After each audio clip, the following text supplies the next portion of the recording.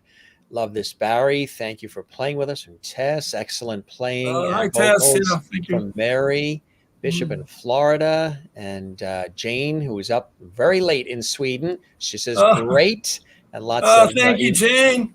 instruments and Wow, that's music cool. notes and stars Yeah, in Sweden. that's sweet. Yeah. They are, oh, Heaven Lee is here as well. Great. She says, hello, Jim and Lovities. Nice to see you. Isn't that a great name? Heaven Lee. Yes, Heaven it's Lee. beautiful. That's an Yes, it's awesome heavenly. name. It's And heavenly. yeah, Heavenly. That's right. Maureen says that was fantastic. Bravo. She got the Lovity that she was desperately needing Oh, today. you feeling Um, a little better? now I hope she's you, feeling.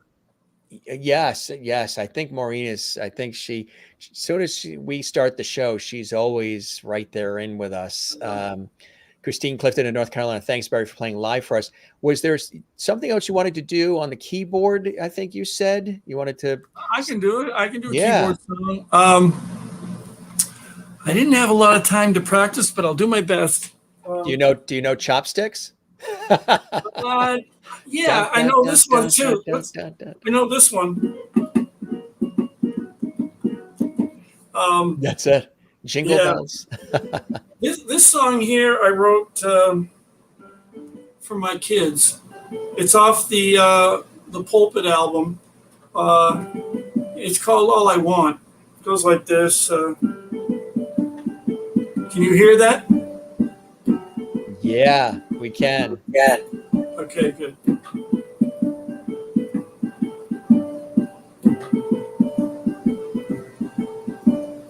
I love you. You love me. You're my child. One, then two, then three. And all I want is for you to be free.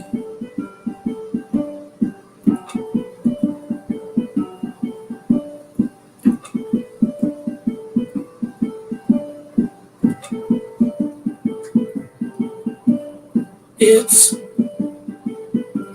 a tricky world. I hope you find someone to love who'll treat you kind. And all I want is for you to be happy. As long as I know you're okay, I can close my eyes and go away, knowing we've shared a good life. And when we say our last goodbye, no need for you to weep or cry. I know somewhere, someday, we'll reunite. I wish you well, and that your life's pursuit is full of love. That's all I want, for you to be happy. That's all I want, happy and free.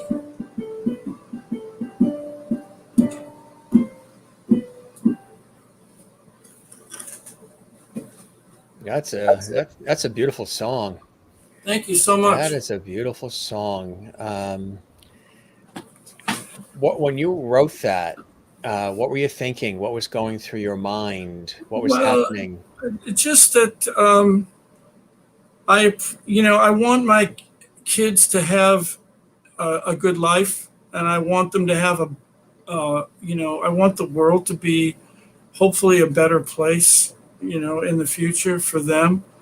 And I'm just kind of telling them that it's. I use the line, "It's a tricky world," which it is, and I just want them to be happy in their own life. And I also believe I'm a firm believer in the continuation of souls, and that to never worry about when people pass away. That I believe we'll be reunited somehow, some way. I'm not sure exactly how that manifests itself, but I believe it will. So that's really what the song's about. That's beautiful. It's a song of inspiration, healing, and hope. Yes. And what I love is the simplistic nature of it. Hmm.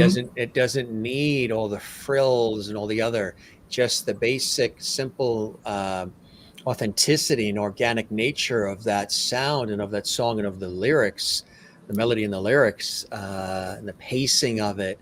It's it cuts right to here, and Well, thank you. Yeah, I the mean, I didn't. I took a tip from Adam Ant. I didn't overproduce it right, on the album. If you less go is more. Yeah. Yes, if you go to what's the name of that album I got out? From My Pulpit in the Asylum. If you go to that, it's on there, and it's I kept it simple. It's Piano on there. vocal. Yeah. Yeah, thanks. Yeah, thanks for showing that. Yeah. I really hope people go and listen to it because it's for me. Anybody I know that is really pays any attention to what I'm doing. They'll tell you that if you listen to the whole thing, which is really hard, difficult to get anybody in this day and age to listen to a whole album because of time. People just they Listen want to to go. a whole album. You can't even get them to finish a whole sentence Uh, in conversations. but if you do listen to the whole album, it's like watching a movie. It'll take you on a journey, Yes. and that's what for me. That's what music has always done. I want to show you some of the levity coming in from our viewers live on the Jim Masters Show live entertainment lifestyle talk show series. I'm Jim Masters. That's Barry Keenan. And East Coast right now. He's on the West Coast. You hail originally from, Boston. that's right, Boston. Yes. Yeah, And I'm a Beantown boy. so you're excited and been following your Red Sox? I'm following the Red Sox and I'm following the Dodgers. So my son is a senior in high school and he's a baseball player. Is he? And yes, and he's a good one. We follow the Dodgers. Now you've been out west how many years? Because I don't hear a trace of. You haven't said "wicked" once. Oh yeah, Wicked. Yeah, I heard that when I was just back there. Wicked. Oh yeah, that's Wicked. Wicked, or I don't see, here Boston or Cape Cod or Red What Sox. happened was, We have a lot of family in that area too. yeah, well, when I was just back there, I met two of my cousins, and I was just riding them because they were saying stuff like afterward, afterward. I'm going, what is afterward? You mean afterward? you know. Lobster. Yeah. But Karen Kevorkian, who wrote the script of Second Chances, the movie I'm working on, she says my Boston accent is coming out quite a bit. So Is it slipping out now? it's slipping out a little bit. When Why I left New York Boston slips out to New once in a York, while? New York. they told me to lose it. They said, lose your accent. So Where were you at Yankee Stadium? yeah. They'll tell you to not just lose the accent if you say Boston. Every once in a while, when I'm very comfortable, with family and friends, we have a big New York contingent on my father's side. Mother's side is New England, Connecticut, Massachusetts, all through New England. But we have relatives all over the country and Canada and Europe and everything. It's a big family. but the New England, New York strength is really, really there. So some say I'm doing this has got to be New York. I'm using the hands. Oh yeah, I noticed I'm directing traffic. Yeah, It's like okay, go down. Uh, expressive. yeah. And Well, my dad was a cop, so he's that would be carried over. sure. Sometimes when there is like a glass of wine involved and you get comfortable, or you're with family and friends in the area, then it slips out every once in a while. I mean, I have cousins in New England who say Red Sox and Cad, and then I have relatives in New York who say fantastic. So we have the combo. Yeah. Yeah. Well, the one we used to say all the time is from Boston, sing Heart of My Heart in the Star Market parking lot. Right. But you've totally, it's not a strong, Massachusetts accent. I don't hear. Have you sort of lost it?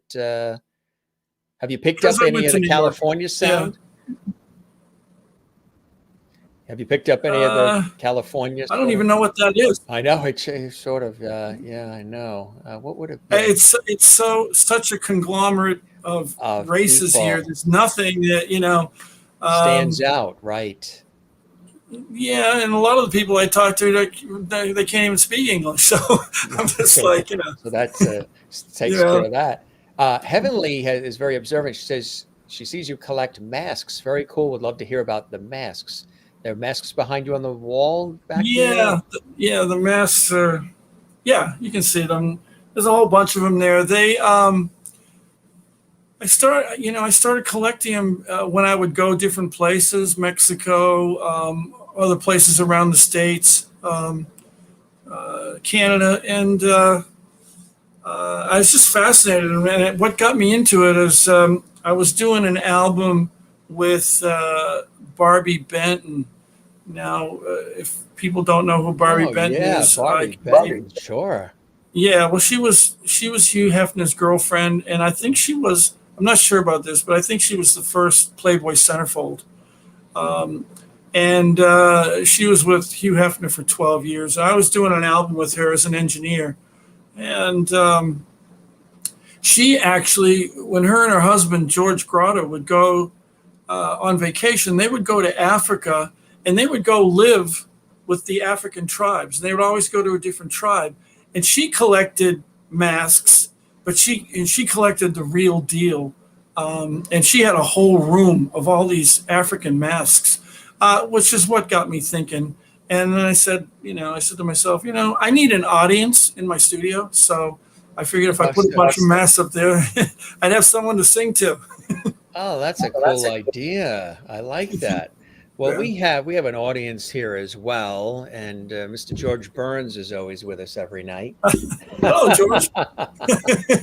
There he is with his cigar and his hanky, and he says that he loves the music, and he's going to go out and get the albums right away. So, all right, George. I always remember George said, they asked him when he turned 90, he said, are you, do you feel like you're old? And he goes, no, I still had zits when I was 60s. That's George. Yeah. All right, so that's it. And we got a bunch. That's cool. Yeah, we got Jeannie here, Gilligan. We got a bunch of characters here, surrounded, by television pretty much. I want to make mention too. We're going to mention that folks can get the albums and the music and everything. But you mentioned, working on a project for the movie.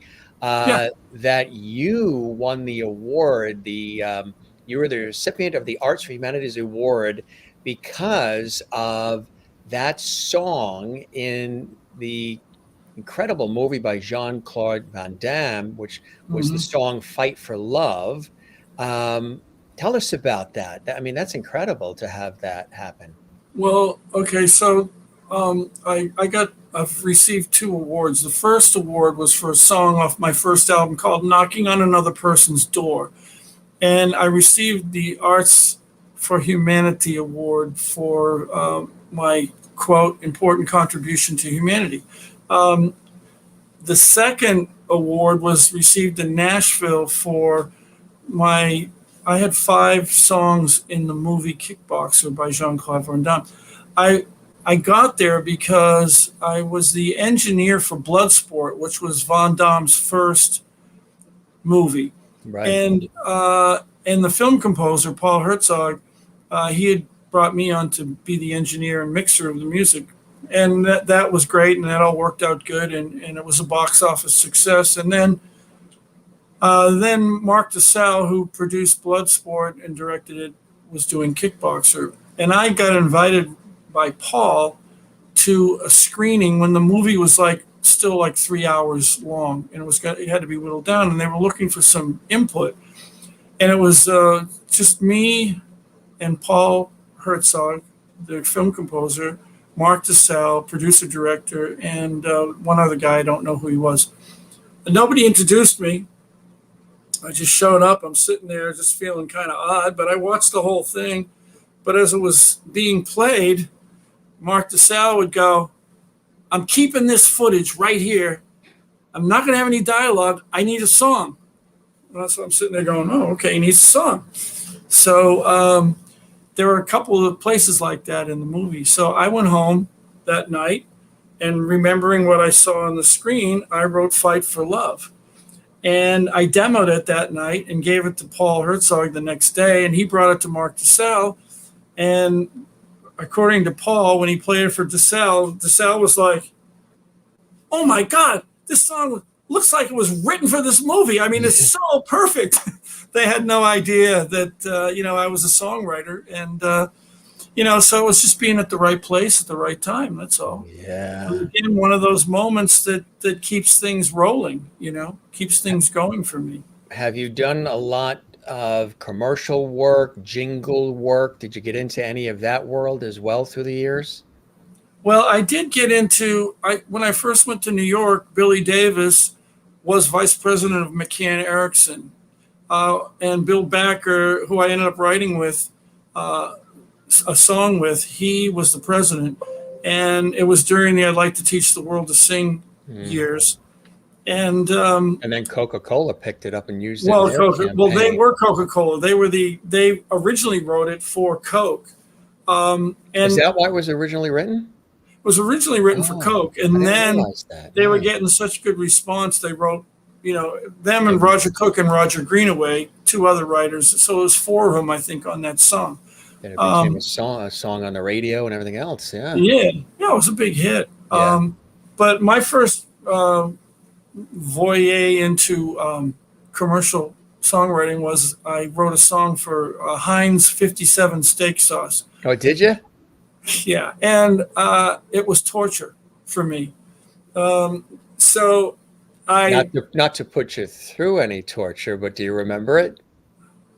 No, it's just I think the thing was do something good for the ones you love. Give them Heinz 57 steak sauce, and I had music going with it. I remember that. And I resigned immediately. I said, you did? I cannot write about steak sauce. I got other things I want to write about. And but it was good because then they gave me a when you told them that you were vegan? Yeah, right. Yeah. I didn't even know what a vegan was. But the Van Damme thing worked out good, and I got an award in Nashville because that was I was signed with SESAC at the time, and that was their biggest money-grossing film of the year. Yeah. And so I remember they had a black tie televised event, and I had to give my speech. And I just remember saying the theme of the speech was, "This is my second award. The first award was for my important contribution to humanity. This award is for making a lot of money. Yeah. The next one, I'm going to combine the two." Combine the two. That's always been my goal, is to combine those two things. You've had a lot of things, the Sting thing, the Van Damme thing, but a lot of things in your life. There's a theme here, I notice. And I sing my songs. And you sing your songs. Speaking of movies, I should talk a little bit about what's going on in Detroit. And I was fortunate enough to hook up through another friend of mine, Peter Burke. Peter has a history of being in the music business. His dad was Sonny Burke, wrote and composed and arranged for Sinatra during that era. And Peter, I met him at Neville Johnson's house at some of those parties, and we became friends. And he took a liking to my music. And he used to work with this guy, Denny Diante. Denny Diante is a well-known, established record producer. I mean, I can give you a list of people that he's produced: Neil Diamond, Barbra Streisand, Elton John, Ike and Tina Turner. I know I'm forgetting a whole bunch. Oh, the Grateful Dead. And he's listed in, I think it's Billboard magazine. He's in the top 100 producers of all time. And Peter's the one that sent my band album, Mutiny in the Dream Tent, which has not been released yet. He sent that to Denny, and that put Denny and I together. Denny dug the album a lot.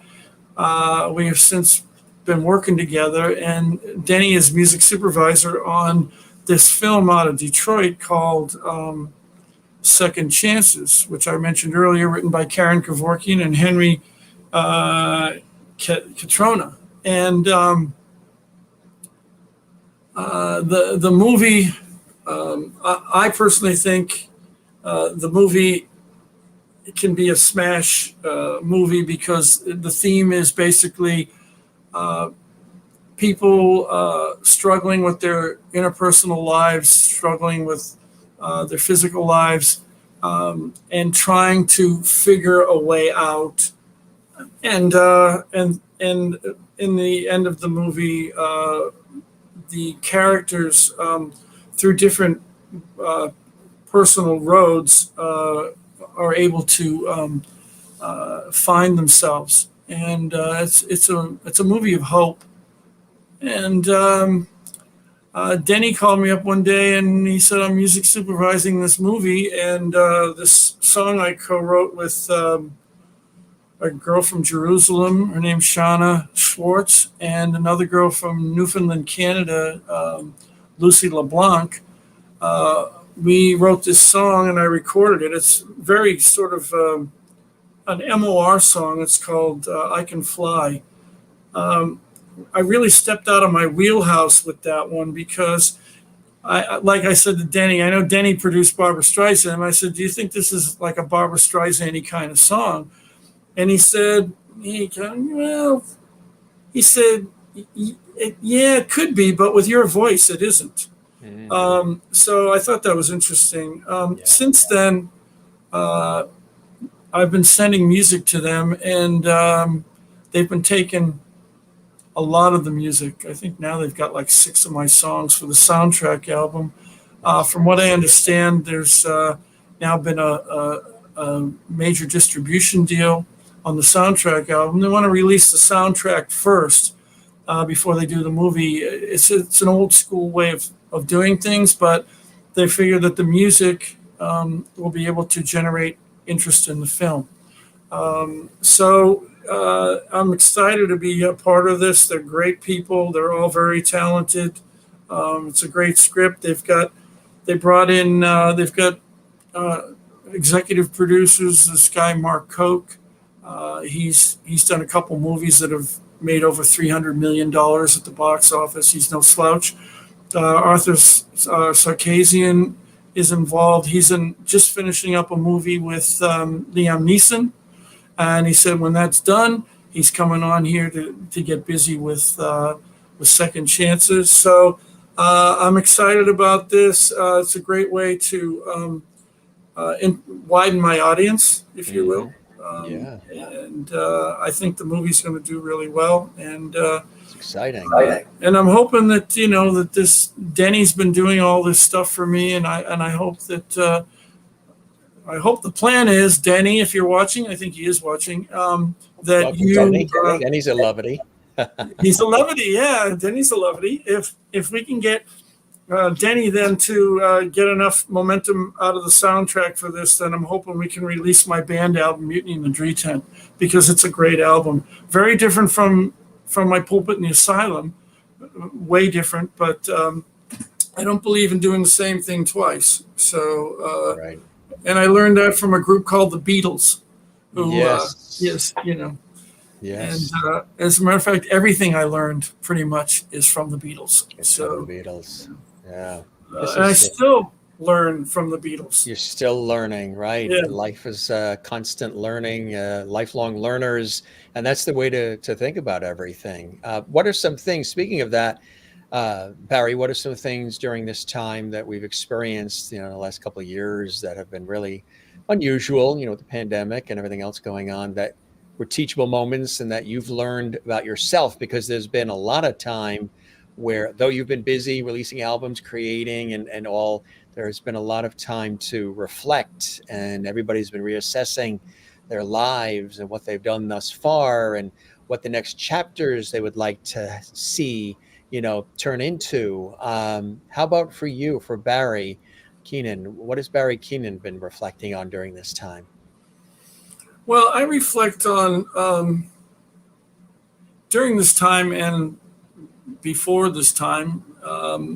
The reflection part hasn't changed. I've always been a self-reflecting kind of person, and the goal in that has always been to make myself a better person.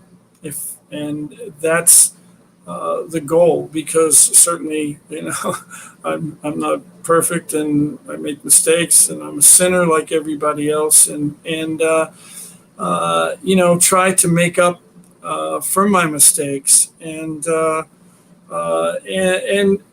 try to make, in self-reflecting, if I can make myself a better person, then maybe that can have an influence on the person next to me, to maybe them self-reflect and make themselves a better person, and on, so that we can make this a better world. Because I wrote on Facebook today, I wrote something pretty cool. I can't remember exactly, but I just was thanking everybody, for wishing me a happy birthday yesterday, and and feeling from all these people. A lot of them don't know me at all, but they're good people, and I think the world is largely filled with good, decent people. Not the few that give us the negativity every day that we're bombarded with. I think mostly the people in the world are good people, but we hear from the few that, or whatever, they have their power or their platform or whatever they are, and we need to, for Barry's got to work hard at making himself a better person and be that best person I can be. One of the things, when you have those little life-changing moments, I remember I was at, this is back when I was in New York starting out, and I was in an elevator with my friend Dave Powell. We had just come from a meeting with Columbia Records, and the A&R guy there said he really liked David's music, but he said to me, "I don't hear anything in your music at all." And of course, I was devastated. I was just like, "Oh God, I'm a loser." So we get in the elevator, and there's a Beatles song playing. And I said to David, I was feeling kind of down, and I said, "Why couldn't I have written that song?" And he said, "Barry, because you're not John Lennon and Paul McCartney. You're Barry Keenan. Be the best Barry Keenan you can be." And God, just one of those little things back then, being a young man, just stayed with me all through my entire life, to just try to make myself better, not just musically, but as a person, as an individual. And keep doing that until the day I die. That's really my goal in life. Yeah. What are some of those continued blessings and joys in your life that keep you creating and doing what you're doing with the vim and vigor that you do it with? Well, it's first of all the people in my life. Yeah. My children, of course. I got three kids. Been divorced twice, and you know, talk about mistakes. Okay, I made a couple there. But I have three beautiful children, and of course, my life focuses on them. As the song said, I want them to have a good life, and you learn by example. And if I can be a good father to my children and pass that on, then they're going to be good people, and they are good people. And I'm very proud of my kids. They're healthy, they're productive, they're intelligent, they're in the workforce, a couple of them, and they're doing well. And I just think that that's what I'm saying. That you pass on to the next person or the other person, and hopefully they pass on to their kids and the people they're dealing with. Because it's one thing that I did reflect upon is how difficult life has become for so many people. People out of work, people sick. It's a really tough time. Which reminds me of I've got a brand new song that I wrote that's on my Under the Influence album, which I haven't finished, but it's called My Usual Cheerfulness of Mind. And I'm really happy about, I mean, I could just jump right to the end, and it kind of says that, throughout the song that I have not recovered my usual cheerfulness of mind. But then in the end, it goes, time heals things, and I will recover my cheerfulness of mind. And I say, all is not lost. It's just hard to find. And that's what we got to do. We just have to keep looking, and we can't give up. That's so. That's some of the stuff I reflected on through this time. And of course I've been writing about it in songs, and I wrote another song that Paul Zolo, American Songwriter Magazine, picked on January 1st as a song called, what the heck's it called, Barry? It's called, geez, I can't think of the title now, but Do you want to phone a friend? It's maybe somebody will text it to me on my phone. Yeah. Text Paul. Yeah, I can think. I'll think of it in a second. It'll come to me. But it deals with loneliness. You're not the only lonely one. That's the title. See? And Paul picked that as on January 1st as the song that encapsulated what was going on. And we were all separated, and there's one line in there that I absolutely love. It's I say, what do I say, Barry? You say, yeah, you're not the only lonely one. And he goes on to say, I got the cure. It's to be lying there next to you, because a lot of people were just so isolated they weren't able to touch anybody or be close to anybody, and terrible. Terrible time.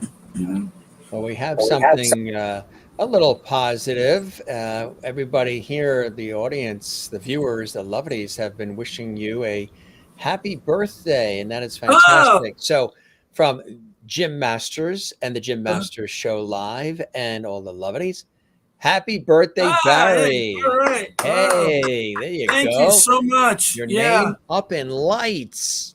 Wow. I know. I mean, it's great. Can you send me that? So how does it, with the whole link? Yeah. Anybody watching this episode, if you missed anything, you can see this entire episode on our YouTube channel, Jim Masters TV, in its entirety, 24/7, 365. And while you're there, definitely, we would love it if you subscribe to our YouTube channel, click the notification bell as well. The YouTube channel is Jim Masters TV. Click the bell so you never miss anything. And a hearty happy birthday. Here's to many, many more happy and healthy years ahead of creativity and blessing, and your name up in lights. So your happy birthday coming your way. You're a lovity. It's a big night for you, Barry. And then you got Friday night too. It's what a week, huh? Wow. This is the best. Yeah. And What Gleason said, how sweet it is. well, I'll make sure that I get any information to you that about Friday, but it What's should be good. happening? I want to show Yeah. you. Amy says, "Happy birthday, fellow Octoberian." Octoberian? Oh, Is that how it's said? October. And you are a Libra. I am a Libra. So am and I. Mine was September 24th. If So I, balance and harmony. if I walk into a room and it's not balanced. Anything, it's like, it's our job. No, we got to straighten this room out. Right, it's our job to sort of make it balanced. Yeah. It was really funny. I have been known to straighten pictures on people's walls if it's like this. Like, wait, no, that's just and harmony, balance and harmony. Us fellow Libras, balance and harmony. Yeah, exactly. That's why you're creative. Merlin in Ontario, Canada. Happy birthday, Barry. Thank you. From Thank you, Amy Merlin. as well, and from Jen Barry in Allentown, Pennsylvania, who I know is Zen watching. She also says in Allentown, full moon, hunter's moon, blessed be. Blessings, blessed be. Yes, so it made it tonight. Yeah. Cool. Well, Allentown, a great song by Billy Joel. That's he put right. that song on the map. Yeah. Kathleen Walker in New York City says, happy birthday, Barry. Thank you, we Kathleen. love that as well. This is nice coming in here. And Maureen says, well, happy belated birthday to you. And by the way, I ate your cake. All right. Well, I hope it was good because I didn't get any. You didn't get any. Christine Clifton in North Carolina says, great thinking, Barry. Like, pay it forward. Love this, which is what you were talking about earlier, which is really, really important. So thank you. Good stuff. Really good stuff. This was really fantastic and a phenomenal conversation. You know, we chatted for almost 2 hours and 10 minutes. Really? Well, I'm having a great time. It never feels like that, right? That's what everybody says. The guests say, it's so conversation. We don't call these interviews. We call them conversations on our show. And you know why that is? That's because you're such a great host and you're a great interviewer. That you know how to converse with people. And before I came on the show, I heard that from several people. They said Jim Masters, he's a great interviewer because it's conversational and you listen well, and and you do, and you allow me to talk until I was done, and then you speak, and that's really a great sign of a good interviewer. So your audio cut out. Can you say that again? No. You want me to type it on the screen? Put it on a highway billboard. My father has always said, whenever anybody says something nice to you, and this is his Irish humor in New York, now they're in Florida. I mean, everybody from the Northeast is usually in Florida, right? He always has said, anytime anybody says anything nice to you, ask them to please put it in writing and address it management. Yeah, exactly. That's it. So lots of levity coming in here. Thanks, Jim and Barry. Great conversation. Merlin in Ontario. Thank you. We love it. And Kathleen Walker, thank you very much as well. Best of luck, everything that you're doing. I'm glad that we've had an opportunity to have you on the show. Spread the word about the Jim Masters Show live. We would love it. Of course. Posted on everything that you're up to, and we'll let the lovely audience know. And you're welcome back anytime. Any other things that are coming up that you're excited about? And tell us your website or anywhere people can check things out for you and look for the albums. Well, Amazon, Spotify. Well, I'm on all those places, but I send people to my website. It's www.invisiblepoetkings, plural, that's my email. Whoops. Invisiblepoetkings.com. And, there's a lot of stuff there that you can read and you can listen. There's a lot of different music up there. But right now we're pushing from my pulpit in the asylum because that's what we want people to hear. We've got the North Country, and then the follow-up single that the focus group picked is a song called Something New. So again, I never would have picked that song, but they picked it, and I go with them. They're the marketing people. They know Yeah, that focus better than group. I. Yeah, right. Yeah, they know better than I. So Cool yeah, stuff. I'm just looking forward to finishing up and working on this movie. This is exciting for Congratulations me. on that. Yeah, and then I continue my work with Matt Forger. Much of the stuff we've done is getting in the movie as well, and looking forward to my band getting out and performing.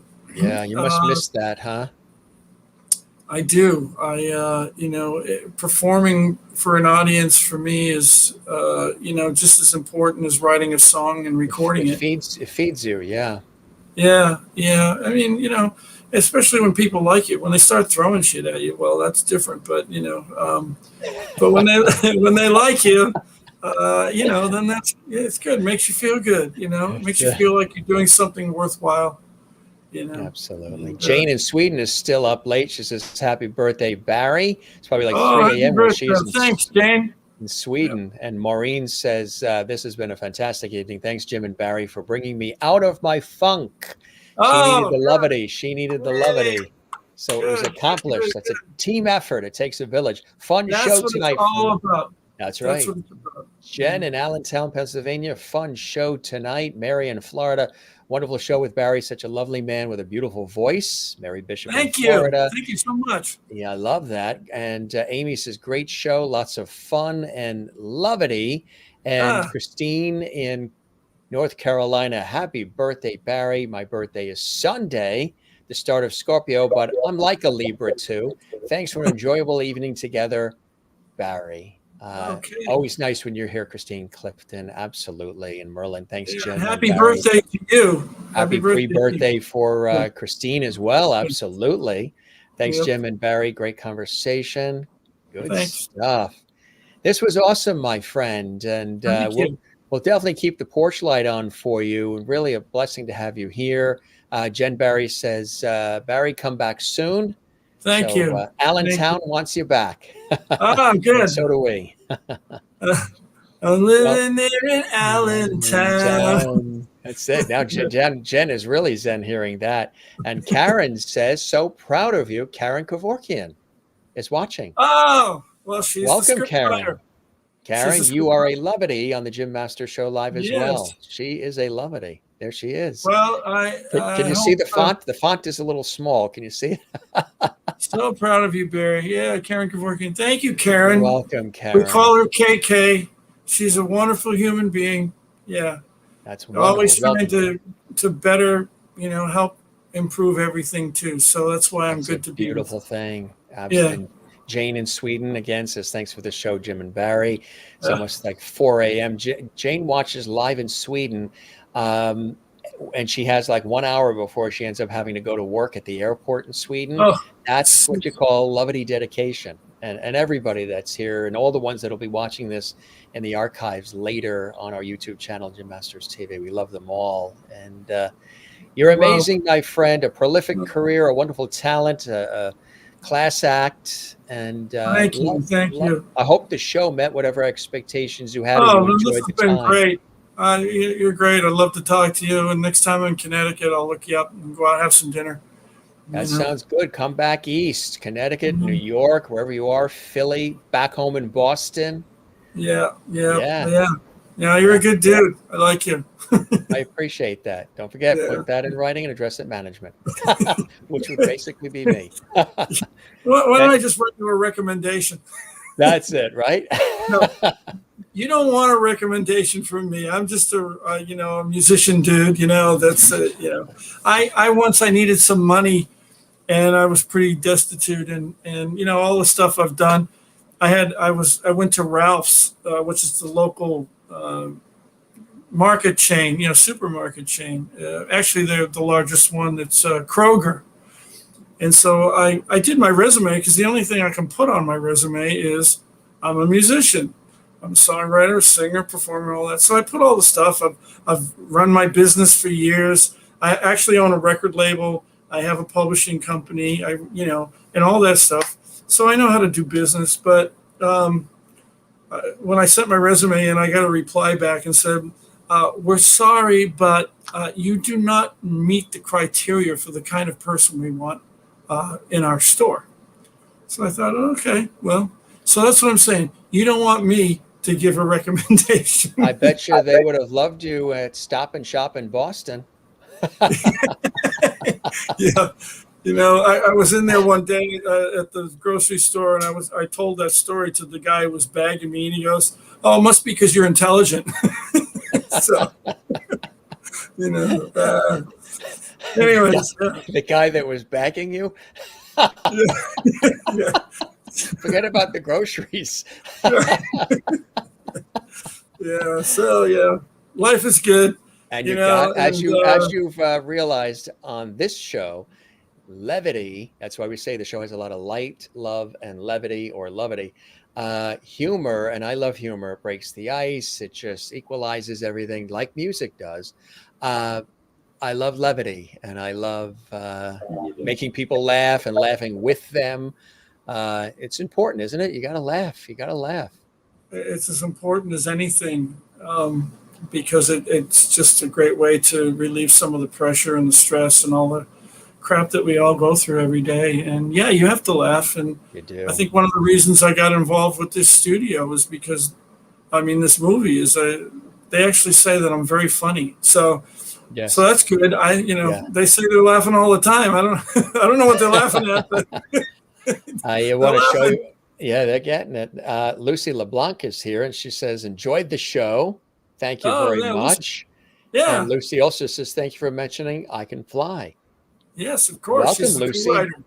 You're a fabulous lovety on the Jim Masters Show live as well. And for anybody joining us for the first time, we welcome you. And we're here just about every day live with incredible guests and amazing conversations and so much more. You can see about 500 plus episodes. I can't believe since May 2020, when we launched this series as an extension of my work in television and radio, that we've done over 510 episodes, Wow. almost live 7 days a week. Which is amazing because it's not even the day job, but we love it. Congratulations on that. Really, I think that's incredible, and I hope you just keep doing this, and I hope more and more people jump on and watch this show. I appreciate that, my friend. Best of luck in everything you're doing. Congratulations on the Friday announcement, and Thank you. now go, as I say to all the guests, go stretch those legs and get the circulation going. Well, let me just say thank you, and thank you to all your guests who watched, and thank you for all the nice compliments. And just God bless everybody. That's important to me that Yes. we have the blessing of God, and keep on laughing. And your audience is great people, and Sweden to wherever everybody else came from. That's great. All over the world. And Sweden just checked in again. Jane, 4:20 a.m. where she is, and she's still here. That's a lovely. Here it's 10:22 on the East Coast, and for you, you're 3 hours back. 4:20 a.m. and she's still here. Wow. That is lovely. It's she's a lovely. She's a lovely. Yeah, we've created a wonderful community here, which is really something special. Well, keep doing it. Keep doing it. I will. I appreciate that, and take care, okay? All right. Thank you for having me on your show. It's been a pleasure. Oh, it's been my pleasure as well. And good luck with everything. Best of health, and let's stay in touch, and we'll spread the word about each other. That's the way to do it. Sounds good. Right. Thank you so much, Jim. And thanks for playing live for us, too. We appreciate it. Yeah, well, I had another 15 songs ready to go. Call me back in an hour. We will have you in an hour. Everybody have a sand, and we'll chat again, okay? Okay. Thank you. You take care. Yeah. Thanks a lot. Bye. All right. Bye-bye. All right. Again, we're going to through some of the cool things here. Is their logo? Isn't that cool? Yeah, we're talking about Invisible Poet Kings, which he founded, which I think if you have not heard their music, I know you're going to go check it out now. And there are the guys there as well. We really enjoyed having Barry on the show tonight. It was fantastic. And he talked about a lot of these different photos too, and a lot of the different images, which I think is fantastic. There's the gang. That was fun. There's some other ones too. This one here, Christmas time, there is Christmas music as well. Yeah. We talked about that one, and that's the latest. Run out and get that, folks. And of course, the North Country too. And that's a cool shot. I like that shot.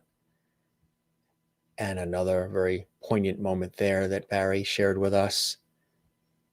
Again, prolific career. These are just some of the photos in a prolific career over the years. Again, just a little review here. We looked at quite a few. Really fantastic. Again, founder of the rock band Invisible Poet Kings, but also as an individual solo producer, musician, singer-songwriter extraordinaire, again, working with some of the greats in the industry. Of course, we wished him a happy birthday as well. His birthday was yesterday. And if it's your birthday, we wish you happy birthday as well. Mary Bishop says, Barry was a lot of fun. Thanks, Jim and Barry. Good night, all. Thank you as well. Mary in Florida. Anne in Southern California. Cool photos. Thank you, Anne. If you missed any of it, you can see it all archived on our YouTube channel. Kathleen Walker says, thanks, Jim. Have a great night. Good night, all. To you as well. Kathleen in New York City. Amy says, come back, Barry. Absolutely. We will have him back. He'll play more for us. And when we have him back, he can tell us what the announcement was too. Sort of kept us on the edge of our seat. That's kind of cool. Good stuff. You guys are the best. Thanks for all these great comments. And Jen, Barry in Allentown, Pennsylvania, thank you for spending time with us. Barry as well. Anybody that's watching for the first time, welcome to the Jim Masters Show Live Entertainment Lifestyle Talk Show series. It's a very special place we created, sort of old school, like Johnny Carson, Dick Cavett, freestyle, warm conversations, a lot of entertainment, a lot of levity, and guests from Broadway, Hollywood, television, film, stage, culinary arts, sports, comedy, inspiration, as well as science and nature, health and wellness, authors, so much more. Really, really incredible. Jim, thanks for a terrific show with Barry. So talented, kind, and genuine. Wonderful chat and stories. Thank you, Christine in North Carolina. Lisa Rodrigo says, happy birthday, Barry. Absolutely. And Amy says, birthday buddies. Cool stuff. You guys are the best. We thank Barry one more time for joining us here live on the Jim Masters Show Live. Again, if you missed anything, you can see it all on our YouTube channel right here at Jim Masters TV. And while you're there, we would love it if you subscribe to the channel. Just click that red button you see there. There's no cost. I don't know why they call it subscribed or subscribe, but you will be subscribed when you subscribe. And click the notification bell. And also don't forget to give this episode a like and leave a comment for us as well. That helps us big time because YouTube loves to see the like and the comment, because then they take the episode and they blast it out even further around the world. I don't know if you knew that, but yeah, they sure do. I want to let you know we have a lot of amazing guests that are coming up. I mean, we had Leave It to Beaver Cleaver, Jerry Mathers with us last night, which was amazing. Tomorrow, our show is on a little bit earlier tomorrow. We're on at 6 p.m. Eastern, 3 p.m. Pacific. That's 6 p.m. Eastern, 3 p.m. Pacific. We have Judy Scott.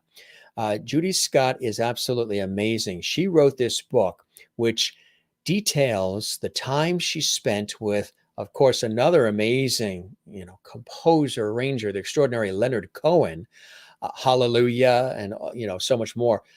She spent time on a Greek island with Leonard Cohen, her friend, as well as her other friend, Marianne, and she wrote about this very magical time on the Greek island, and she's going to be sharing a lot of these intimate and revealing and very inspiring stories of when they were on this special Greek island with Leonard Cohen, her friend, and her friend Marianne, with Leonard, Marianne, and me. That's author Judy Scott joining us live, 6 p.m. Eastern and 3 p.m. Pacific tomorrow. Yeah, we're looking forward to that. On Saturday, we have another prolific singer-songwriter and multi-instrumentalist. Ted Wolfers is going to be with us. Now, that's going to be also at a special time. We're doing the show a little bit earlier on Saturday. We usually do the shows in the evening, but this way here also, you can enjoy the rest of your day if you're joining us live. And also, for our overseas audience, they can join us earlier live as well. Again, if you miss any of the episodes, you don't have to worry about live. You can watch all of these archived at Jim Masters TV on YouTube. But he's going to be with us at 1 p.m. Eastern, which will be 10 a.m. Pacific on Saturday. So for those of you on the West Coast, you have your breakfast, your coffee, your tea, kick back and relax. Good music, great conversation coming up with Ted and yours truly. And for those on the East Coast, 1 p.m., you can have your lunch and your second cup of coffee. And then I want to let you know on Monday from General Hospital, he plays Elijah Crow. And he was also on Law and Order and Chicago Med and Clarence and Family Time, and not only television actor and film actor, lots of great movies. He also, his voice is used in a lot of video games, a ton of Minecraft games and so much more. Voiceover actor as much as he is, but he's currently on General Hospital right now. I'm sure you know. Dan White is joining us on Monday, and he's been again on Law and Order, Chicago Med, a plethora of television that I'm sure you've seen over the years, and as well as movies, great movies too, Greenland and so many others. He's going to be with us on Monday. Just a little programming notifications there. Now, if you're watching this 6 months from now, none of this matters because all of these people would have already appeared, and you can just find it all in the archives. Help us grow, share the love, and tell everybody you know about the Jim Masters Show Live Entertainment Lifestyle Talk Show Series, gang. We would love that. You guys are so good at doing that. Our YouTube channel is Jim Masters TV, a channel dedicated to entertaining, informing, educating, and inspiring. And don't forget, we always say at the show when we wrap it up, don't forget to smile. Don't forget to share the famous JMS Lovity. Don't forget to find your Zen place. Mine, of course, is with loving family and friends. I also love music, writing, cycling. I love tennis. I love baseball, food, cooking, gardening, a good variety of things. And my work in television, radio, stage, and film over the years, that's also a Zen place for me. Of course, Barry's in his Zen place, one of his Zen places when he's in his studio or, on stage doing his thing. And of course, as you guys know, the ocean, that is very Zen for me. I love being on the coast here. We are on the coast right now, just a couple blocks from the ocean. This happens to be in New York, out east on Long Island. That's the Atlantic Ocean you're looking at there. And I'm always swimming, surfing, boogie boarding, sailing it, and the Long Island Sound and all of it. Just love the ocean. You got to drag me out of the ocean. One time we were in the ocean in Florida with family, visiting family, and they were saying, okay, we're getting ready to go. Let's go, Jim. And they're packing up everything on the beach and loading the car. And I'm like, why are we leaving? They said, well, it's starting to rain. And this is in Florida where, at 2:00 in the afternoon, it always rains. And then it rains for 5 minutes and then it's sunny again and 95 degrees. So they said, we got to go because it's raining and clouds and all. I said, but I'm in the ocean. I'm already wet. They said, well, there's lightning coming. So let's go. So that was fun. You guys, thanks. Kathleen did a super sticker. Thank you very much. During the live shows, you can do super stickers, super chat, super emojis. That lets us know you're supporting our show and all the hard work. These shows are epic. This is 2 hours and 29 minutes. Most people do a half hour, an hour. They zip through. A lot of times it's, let's talk about the book, the CD, the movie. Okay, what kind of ice cream did you like when you were a kid? We we go beyond. We also bring you guys into the mix, and that's what I love. As much as we can do that, we bring you guys in. So thank you, Kathleen Walker in New York City. You are a lovity, and I appreciate that. And for those of you new, Kathleen and I were actually on the Rachel Ray show. That was a cool thing. We got to do that again. We got to get into Manhattan again and start going to the shows again. my friend. Maureen says, Jim, I know I've said it before, but thank you for doing what you do each and every show. There is no better way to end my day than with you and my lovely family. Love and tight hugs, which we do all the time. Tight JMS hugs to everyone. Right back at you, Maureen, and thank you very, very much. And I love that. Jen Barry in Allentown. And you got Barry singing some Beatles for you here on the show too, Jen. I'm now going outside and dance in the moonlight. It's October's full moon, the hunter's moon. Those hunter's moons are fantastic. They're like huge. It's like a super moon almost. Good magical. You enjoy that, Jen? I think we're going to do that too. It's almost 10:30 at night here, just about. So I think we're going to do the same thing. Good night, Jim and all lovelies. See you all soon. Full moon tonight. I'll have to go sit outside with my dog in the back later. Lovely hugs to you, Christine, who will be out in the back with her dog looking at the full moon on the East Coast of USA in North Carolina. Gang, you are the best. Thanks again for being with us here on the show. One more time, we thank our very special guest, gracing us with his presence, his wit, his wisdom, his stories, his memories, his music, Barry Keenan, Invisible Poet Kings rock band founder, and so much more. We thank him for being with us, and we thank all of you for being with us here on the Jim Masters Show Live as well. We're going to take off. We never say goodbye here on the show. We're not good goodbye people. Our goodbyes are usually 20 minutes long. So we say see you later, Auf Wiedersehen, ciao, cheers. As our friend Juanita has told us from Africa when she watches, Moya Loop, which means walk well. So everybody walk well. And Amy says, good night, lovely squad. You are all the best, as are you. It's a great family we have here on the Jim Masters Show Live. We're back tomorrow for those watching live, 6 p.m. Eastern, 3 p.m. Pacific, with author and Leonard Cohen's friend, Judy Scott. That's going to be an amazing episode. You have a great rest of your day, whatever time of day it is you're watching around the world. We thank you for your time. This time till next time, I'm your host, Jim Masters. It's always great when we're together right here on the Jim Masters Show Live. Take care and be well, gang. We love you all. See you again on the next episode. Take care. Cheers.